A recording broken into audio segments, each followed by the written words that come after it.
Hi, I'm Luke North with WJ Titan, and you are in the lab.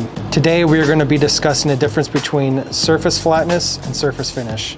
While these two may seem similar, they're completely different. With a surface flatness, you are comparing one surface to another surface, most likely your datamine surface.